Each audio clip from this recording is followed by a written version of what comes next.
자, 오늘은 얘를 좀 잘게 씹어먹으려고 그래. 아, 저요? 그래서 좋은 안주거리가 있으니까 오늘 잘 씹어먹자고. 얘를 씹어먹으려고 하는 이유를 내가 얘기를 해줄게. 좀 독특한 케이스야. 그래서 왜 내가 얘를 소재로 삼는지, 그 다음에 뭘 또 느끼고 너희가 또 배워야 하는지, 이런 것들은 내가 나중에 얘기를 할 거고. 20대 또 몇 살이야? 저요, 한국 나이로요? 응. 이제 23살이요. 20살. 23인데 좀 독특한 이력을 가지고 있고, 나 만난 지는 얼마 됐지? 또 고 20대 처음 왔을 때는 중3이었어요. 중3 때였고. 교수님이 더 커서 와라 그래서 1년 뒤에 더 커서 왔죠. 그 고1 때부터 봤나? 네, 고1 때부터. 고1 때부터 봐서 좀 꽤 오래됐어. 나고 굉장히 꽤 오래됐고, 지금은 이제 미국에서 유학 중이야. 유학을 하고 있고, 나이랑 상관없이 지금 두 사람이 얘한테 배울 것들이 좀 있어. 그리고 얘를 보고 뭔가 느끼길 바라는 마음에서 내가 지금 이런 자리를 좀 활용을 하는 건데, 얘한테도 본인이 이제 이야기를 하면서 뭔가 느끼고 정리가 되는 기회도 있을 거고, 앞으로의 삶을 좀 더 생각해보는 기회도 되고, 아직 군대도 가야 되고, 여러 가지 앞으로 남은 어떤 이벤트들이 많이 있어서 그것들에 대한 고민도 좀 필요하고, 그래서 서로 이제 도움이 될 수 있지 않을까라는 생각이 좀 들거든. 근데 어린 친구가 지금 얘가 23인데 내가 느끼는 또래 평균보다는 많은 경험치를 갖고 있어. 얘가 한 5년 빠른 것 같아. 그래서 장점도 되고 그로 인해 얘가 단점도 있어. 이렇게 얘기해도 될지 모르겠지만 남들과 다르게 자랐어요. 이게 다르다는 게 틀린 건 아니에요. 그러니까 한국에서 남들이 가는 길은 한 길이잖아요. 저는 반대로 쪘어요. 그러니까 흔히 그 문학평론가 중에 이어령 선생님이라고 계시거든요. 그분이 하는 말씀 중에 100명을 한 길로 세워놓고 뛰면은 1등부터 100등이 나뉘잖아요. 근데 100명을 100가지 길로 뛰게 하면은 다 1등이 된다는 거죠. 저는 그 말을 믿고 반대로 떴죠. 근데 이제 그렇게 뛰기에는 남들과 다를 용기가 필요한 거예요. 근데 이제 남들은 그거를 다른 게 아니고 틀리다고 표현을 하죠. 근데 그건 틀린 게 아니고 다른 거니까. 그래서 어렸을 때부터 물론 부모님의 지원을 많이 받아서 학교 공부는 최선을 했어요. 최선으로만. 기본 정도 해서 어느 정도 성취만 해놓고 나머지는 다른 걸 했죠. 남들이 하고 싶을 때 제가 하고 싶은 걸 한 거예요. 처음엔 제가 운동선수가 되고 싶어서 이렇게 운동을 해서 지금도 20년 넘게 운동을 하고 있고, 이렇게 원래 이렇게 운동을 내가 한 길을 택했을 때 하다가 이게 커기가 쉽지가 않거든요. 근데 이제 그럴 때 부모님이 다른 길로 가도 된다. 아직 젊으니까. 그게 제가 13살 때였어요. 그래서 운동을 그만두고 그 다음에 이제 제가 요리를 하게 됐어요. 이제 요리를 하면서 이제 자격증을 취득하고 실제 요리업계에서 일을 해보니까 이게 사람이 좋아하는 걸 하는데 재능이 안 따라줄 때가 분명히 있어요. 근데 좋아한다고 계속 하는 게 나중에 성공하면은 노력이라고 얘기할 수 있겠지만, 이거를 계속 아님에도 불구하고 끌고 가면 이건 개인의 욕심밖에 안 되거든요. 그래서 이것도 가차없이 그만두고, 그 다음에 중간에 이제 이렇게 친구들이랑 해외로 봉사를 다니면서 많은 경험을 쌓고, 그러고 항공 쪽 유학을 하게 됐죠. 어렸을 때부터 워낙 기계를 만지는 걸 좋아해서. 그래서 항공 유학을 하게 됐습니다. 그래서 미국에서도 남들과 유학을 했는데 좀 커리큘럼이 많이 달랐어요. 그래서 남들보다 고생 아닌 고생이라 해야 되나? 어떻게 보면 시간 낭비라고 남들은 얘기할 수 있는데 전혀 시간 낭비가 아닌 거예요. 그 끝에서 보면 이게 23년간에 너무 죽였다 야. 너무 죽였다. 저희 비행기 있으니까 가서 랜딩에 대해서 공부해라 이거예요. 그럼 가서 하나부터 열까지 다 뜯어보고, 그리고 이제 모르는 거는 교과서 찾고, 그리고 논문이라고 하기는 수준이 낮지만 나름 최선을 다한 논문 같은 결과가 나오죠. 그러니까 한 개를 봐도 여러 시각이 있으니까 이제 그거를 제출하면 이제 교수가 그거에 대해서 채점을 하는 거죠. 그러니까 시스템이 많이 다르다고 보시면 돼요. 미국의 2년제 대학에서 그 AMP 과정, 이거 항공정비 과정을 배웠고 지금 이제 또 4년제 편입을 앞두고 있는 상황이야. 미국 4년제 말씀. 네. 정비학과를 졸업했다 이렇게 보면 돼. 항공정비학과. 근데 우리나라 항공정비학과는 좀 차원이 다른 얘기인 게 우리나라는 이론 위주로 많이 가르치고 미국은 실기 위주로 가르쳐. 근데 가르치는 방식도 우리나라는 하나부터 열까지 다 강의 형태로 하는데 얘네는 자 오늘 이거 할 거야. 자 해봐. 그래서 본인 스스로 공부를 해야 돼. 테스트도 그런 식으로 한다고. 자 오늘 이거 했고 자 이거 해봐. 못하면 떨어지는 거야. 대신 근데 암기해서 해라 이게 아니라 자료는 여기 레퍼런스 다 있어. 자 네가 할 줄 아는지 모르는지를 판단하는 거지 얼마나 암기하고 있는지를 판단하는 게 아니야. 그래서 이 길을 가는데 모든 길을 가는 데는 가치가 있는데 한국에서는 직진만이 가치가 있다고 믿고 있는 거죠. 사실은 아니고. 그리고 그것만을 요구를 하고 이제 이런 입장에서는 이제 유학 갔다 온 사람들이나 아니면 해외 경력자들이 한국 문화는 아니고 그 한국 회사 체계에서 그걸 적응을 못하는 거예요. 근데 이제 거기서도 적응을 할 수 있는 자유분방한 사람이 돼야죠. 근데 자유분방이란 단어를 타이틀에 세우는 게 아니고 이제 자유롭지만 잘 어울릴 수 있는 그런 사람이 돼야죠. 그리고 쉽게 말하면은 파란색이랑 빨간색이 안 어울리잖아요. 근데 정반대 색깔인데 우리가 흔히 두 개를 보면 반대 색깔인데 태극기 가운데를 보면은 그 태극 문양이란 그거 하나 때문에 되게 높은 시너지 효과를 만들고 있잖아요. 그것처럼 다른 색깔을 배척하는 정반대 색깔이어도 배척하는 사람이 되는 게 아니고 잘 어울리는 사람이 되야죠. 그 교수가 백인이고 나이가 좀 있다 보니까 그러니까 백인 락 같은 걸 좋아해요. 아니면 컨트리송. 그래서 일부러 그거를 일부러 찾아들어요. 23살에 컨트리송이나 올드팝 듣는다면 사람들이 이해를 못 하잖아요. 그걸 일부러 찾아 듣는 거예요. 일부러 찾아 듣고 교수가 좋아하는 뭐 혹시 들어보신지 모르겠지만 그 지상에서 영원히 일어나는 콰이강의 달이 되게 한 50년대 영화예요. 다 봐요.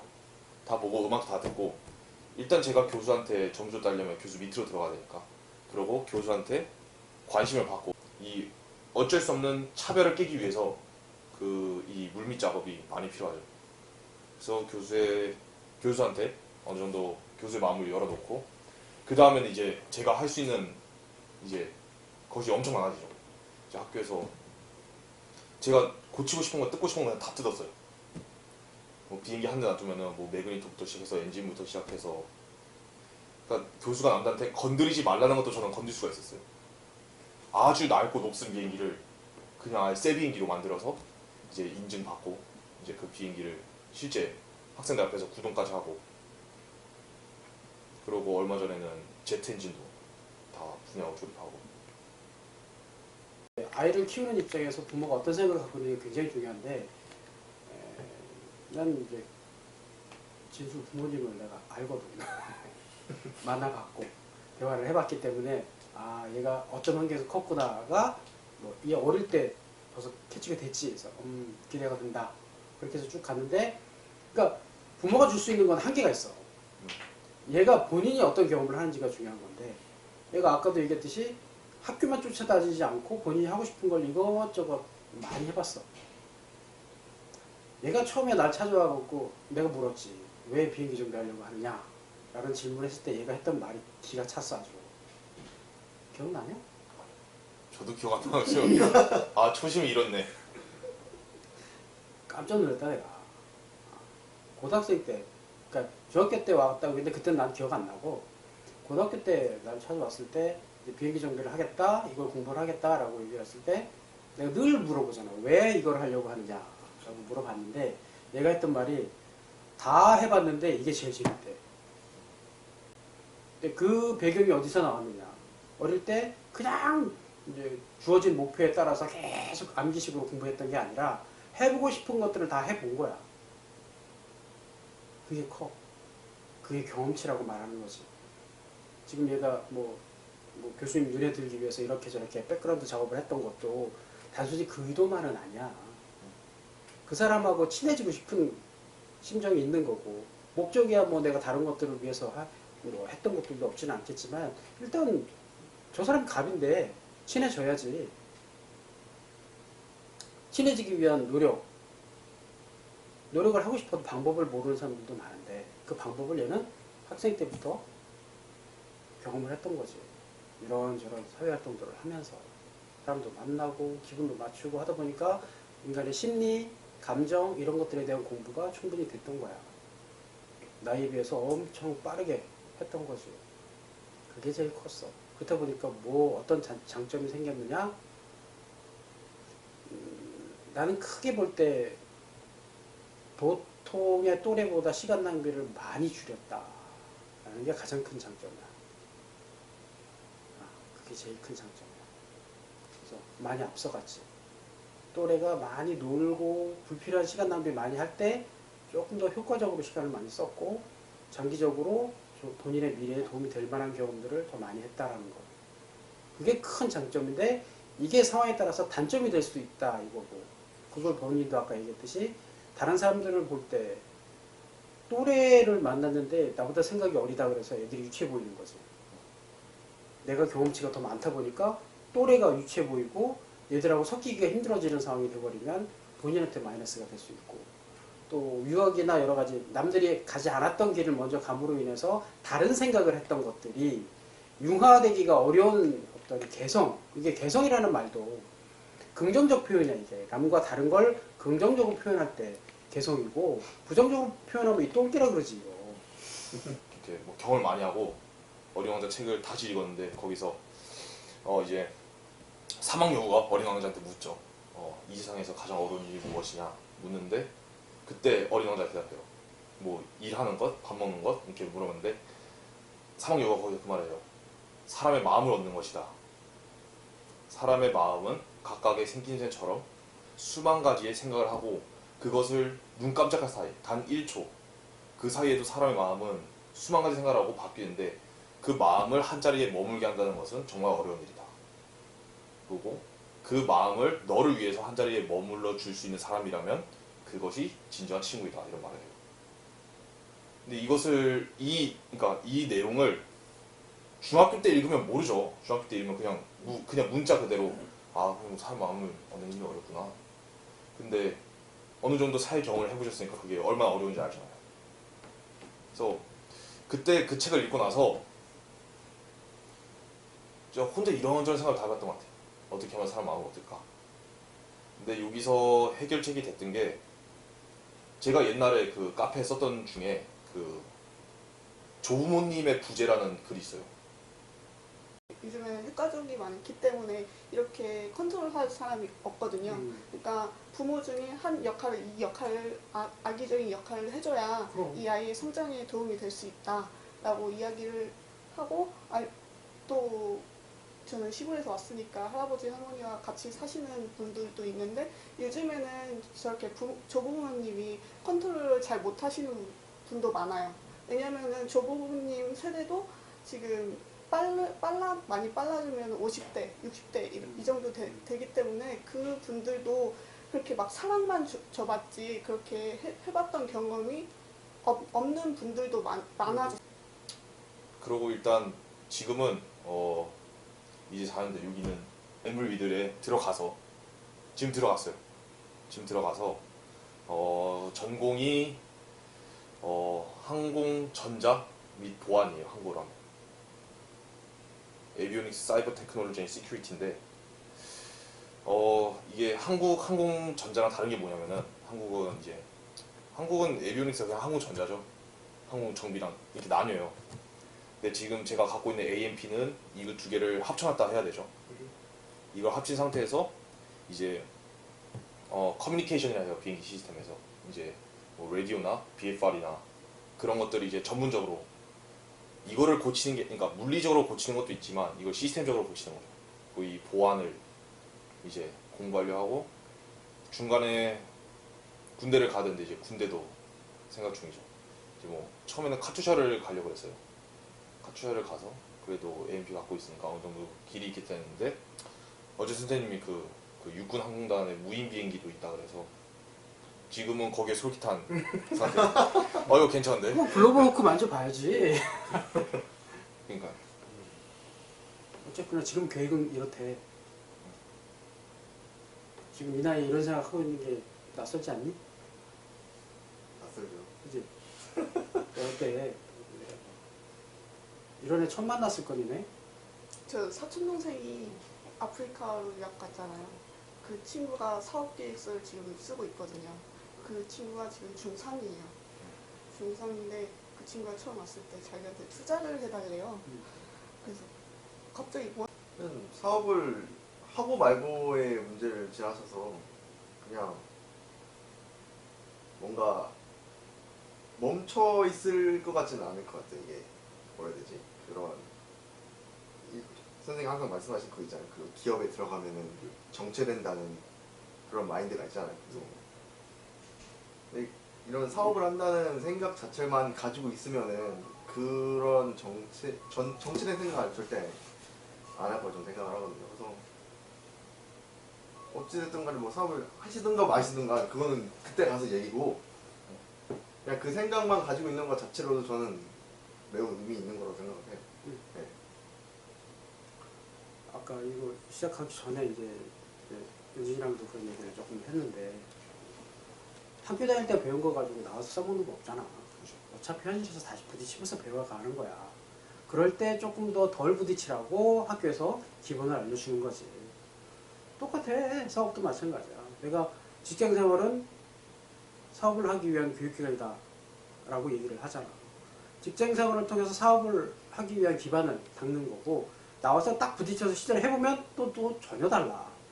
하면서 또 배우는 거거든. 그런 식으로 계속 현장에서 배워가는 건데 하기 전에 꼭 생각해야 하는 게 있어. 넌 사업을 왜 하려고 하는가? 이유를 얘기해봐. 저 사업이요? 근데 이거는 뭐 어떻게 보면 유치할 수도 있고 어떻게 보면은 유치한 게 아닌데, 그러니까 저희 아버지가 어렸을 때 힘들게 사업을 일으켜서 어느 정도 사업이 성공하고 저랑 형을 낳고 이제 기르실 때 아버지 철칙이 그거예요. 아침 같이 먹고 저녁 같이 먹는 거. 물론 돈을 벌고 싶은 것도 있는데 그냥 그게 더 크죠. 내가 항공업계에서 내 이름 석자를 남기고 싶겠다. 근데 회사에서는 절대 못 남기거든요. 회사 이름 남기는 거지. 회사 이름을 남기죠. 근데 그러면은 한번 사는, 저는 제 모토가 제 이름처럼 사는 거예요. 근데 그렇게 하면 제 이름처럼 살 수가 없거든요. 그럼 뭐야, 같은 나이에 더 많은 경험을 해서 더 많이 즐길 수 있다 그러면 얼마나 행복하니. 아까 얘가 얘기했던 부모님 입장에서 뭐 얘가 처음 시작하는 사업의 목적, 뭐 아침 저녁 같이 먹는 거, 이게 표면적으로 얘기하면 밥만 같이 먹는 거지만 그 깊이를 보면 지금은 이제 알 거야. 부모가 돼서 자식하고 아침 저녁을 같이 먹는 게 얼마나 어려운 일이라는 거를. 이게 조건도 맞아야 되지만 생각도 거기에 따라가야 돼. 자식과 가정을 우선시해야 하거든. 이게 보통 일이 아니야. 그런 생각을 가질 수 있다라는 것만 가지고도 어마어마한 건데 그런 조건을 만들 수 있으려면 또 얼마나 많은 노력이 필요할까. 그걸 지금은 어느 정도 가만히 되고 본인 스스로도 가늠이 될 거라는 얘기야. 야, 이게 보통 일이 아니었구나. 내 아버지가 이렇게 하셨던 게 이게 누구나 할 수 있는 일은 아니었구나라는 걸 지금은 알 거라고. 자, 그럼 시간이 지나면 지날수록 아버지가 존경스러울 거고 더더욱이라도 그렇게 하기 위해서 더 많은 노력을 하게 될 거야. 내가 얘기했던 뭐 고전, 문학, 인류, 뭐 여러 가지를 어린 시절부터 이걸 배울 수 있는 기회가 됐지만 지금 이제 시대가 변했고 자기의 생존을 위해서 알아야 할 것들이 너무나 많아진 시대가 됐어. 그렇다 보니까 이제 이런 것들이 좀 어렵다 보니 뒤로 많이 밀렸던 거지. 더 급한 거 위주로 많이 배우게 되고 급한 게 중요하다고 착각을 하는 상황이 많이 벌어지다 보니까 속도 위주, 빠른 게 좋은 거다 라고 이제 우리가 학습이 좀 됐어. 근데 빠른 게 좋은 건 물론 가끔 그럴 때도 있긴 한데 보통은 빠른 게 좋지는 않더라 이거야. 그래서 클래식의 의미를 좀 다시 한번 생각을 해보고 중요한 것들을 먼저, 왜냐면 중요한 건 아까 얘기했듯이 어렵잖아. 배우는데 시간이 많이 걸려.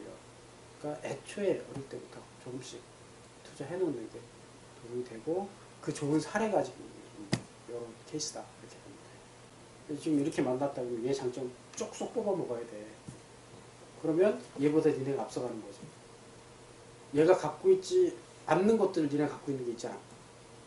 거기에 얘 것까지 뺏어 먹으면 플러스 알파지. 근데 이제 우리나라는 이제 군 체계는 들어가서 환경이라는 부분이 있는데, 예를 들어서 뭐 예를 아파치 같은 거 있잖아. 뭐 세계 최첨단 아파치다 그래갖고 막 거창하게 얘기는 하지만 미국의 아파치랑 우리 아파치가 좀 차원이 다른 얘기고, 그 다음에 근무 환경이나 조건들이 달라서 난 아파치 형제하러 간다고 가지 말라 그래.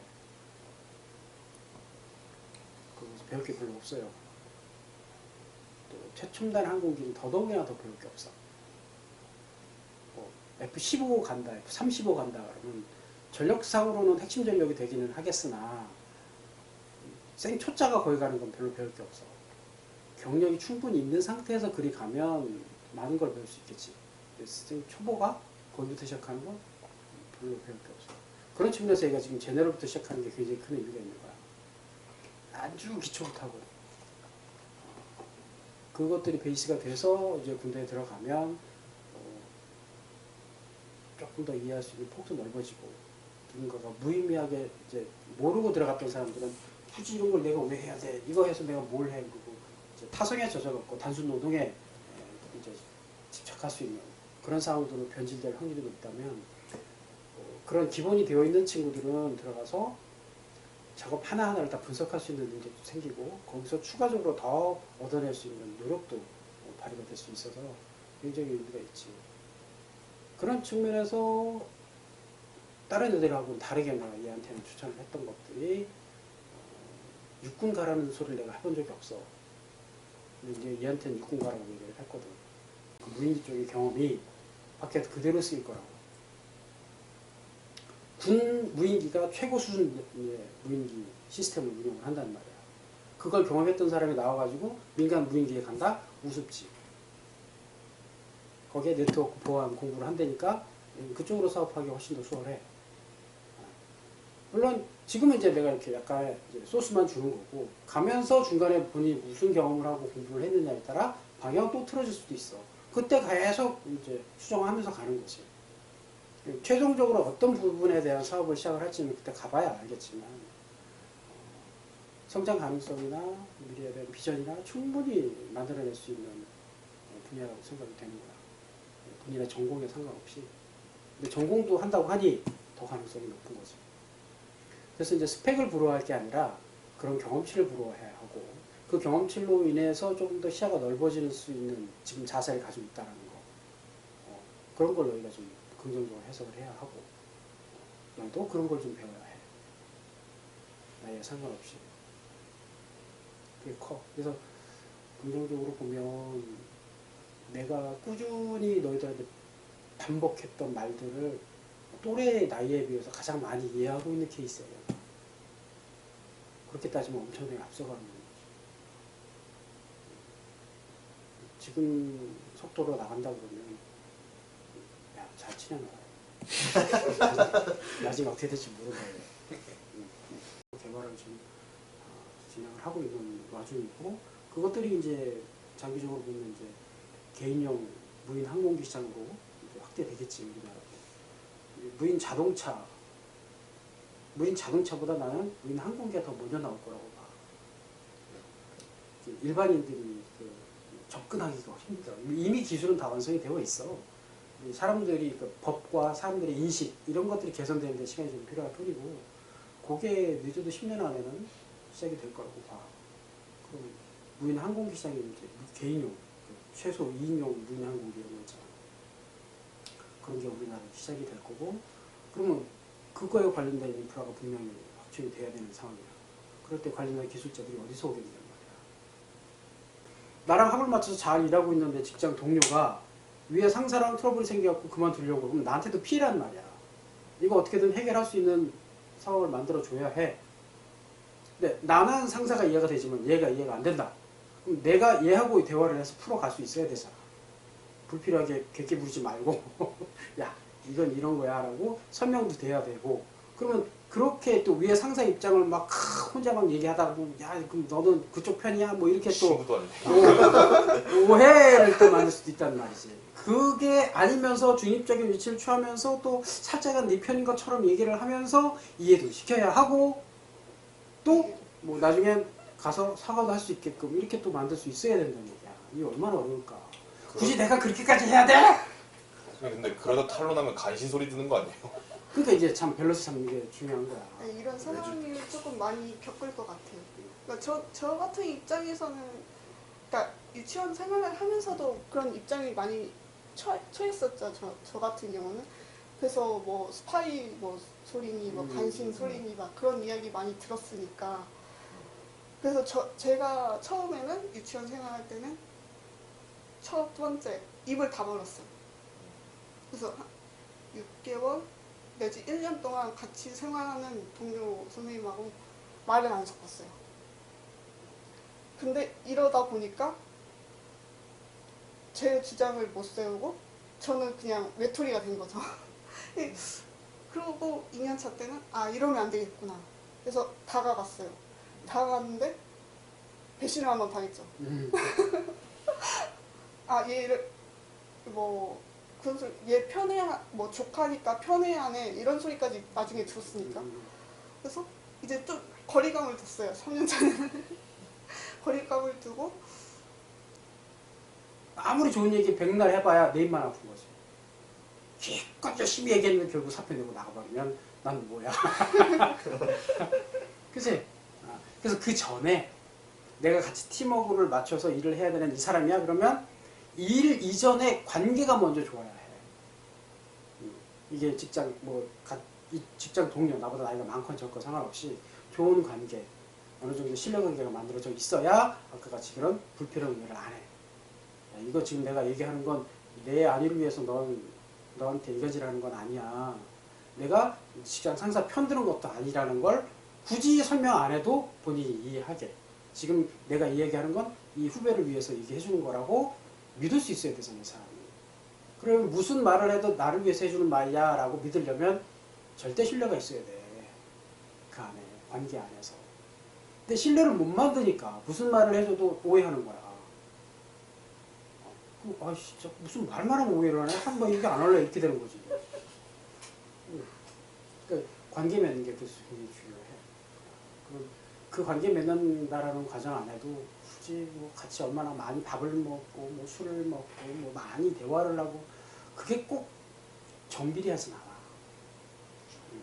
평소에 이 사람의 행동, 말 이런 것들이 얼마나 신뢰를 가지고 있느냐.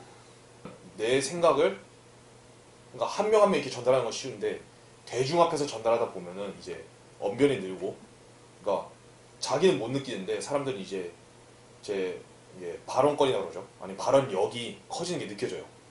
그럼 이제 같은 생각을 전달해도 이제 아 혼자한테 그런 경험이 없는 사람이 제 생각은 이렇습니다 하는 거하고 이제 그렇게 남들 대중에게 내 생각을 전달하고 대중을 이렇게 휘어잡았다기보다는 대중에게 내 메시지를 전달해본 사람의 입장으로서는 한 명은 너무 쉬워지는 거죠. 그러니까 저는 2,000명 앞에서 거의 1년 동안 했는데 4명 앞에서는 너무 쉬운 거예요. 여기서 자신감이 생기는 거고 이제 자기의 경험치 안에서 하고 싶은 게 생기고 그거 하고 싶은 걸 난 어디 계속 꾸준히 고민하고 생각을 하다 보니까 아, 난 이렇게 더 성장하고 싶다라는 계획, 구체적인 생각 이런 것들이 자신감과 함께 섞이다 보면 폭으로 느껴져. 난 이렇게 해서 이렇게 할 거야. 너무 하고 싶은 열정이 생기는 거거든.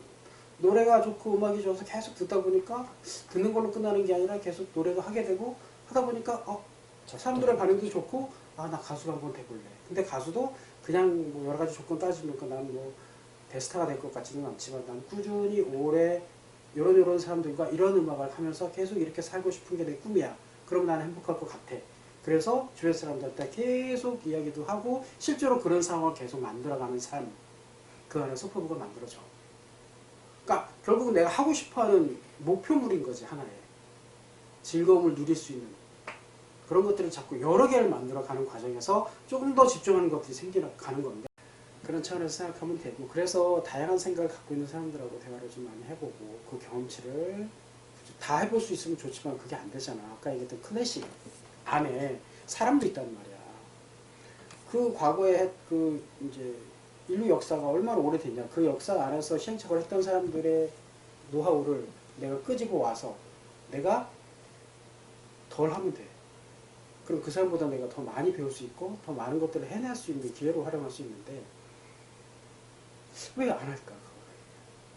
결국 없어요. 뭐 그걸 책으로 할 수도 있고 뭐 방법은 많아, 여러 가지. 그러니까 책으로 할 수 있다는 얘기는 과거에 써놨던 사람들의 말을 내가 듣고 자기화 시켜서 그 사람하고 대화해보고, 그치? 그걸 가지고 내가 내 삶에 적용을 하고 만날 수 있으면 제일 좋지. 이미 죽은 사람 어떻게 만나? 그러니까요. 안 되니까 그 사람이 쓴 글을 읽는 거야. 아니면 뭐 요즘에는 얼마나 또 많이 영화도 그런 것 중에 하나니까 역사적 사실을 다룬 영화들 이런 것들 이용해서 내가 또 배울 수 있는 것들이 많은데